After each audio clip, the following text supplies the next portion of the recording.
এখন হাইড্রোকার্বন বলতে আমরা কি বুঝি? হাইড্রোকার্বন হচ্ছে কার্বন এবং হাইড্রোজেনের সমন্বয়ে গঠিত যৌগ। তাহলে কি বললাম?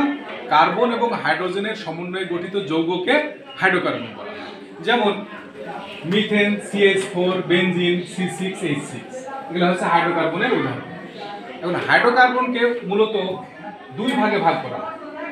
প্রথমত হাইড্রোকার্বনকে দুই ভাগে ভাগ করা হয়, এক হচ্ছে অ্যালিফ্যাটিক হাইড্রোকার্বন, দুই হচ্ছে অ্যারোমেটিক হাইড্রোকার্বন। এখন অ্যালিফ্যাটিক হাইড্রোকার্বন বলতে আমরা কি বুঝি?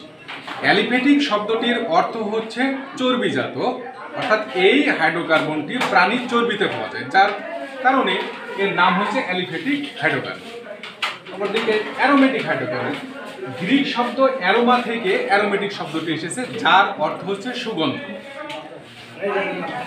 প্রথমে যে সমস্ত হাইড্রোকার্বনগুলো পাওয়া গিয়েছিল সেগুলো ছিল সুগন্ধযুক্ত, যার কারণে এর নাম হয়েছে অ্যারোমেটিক হাইড্রোকার্বন। যেমন বেনজিন, ন্যাপথলিন, এগুলো হচ্ছে অ্যারোমেটিক হাইড্রোকার্বনের উদাহরণ।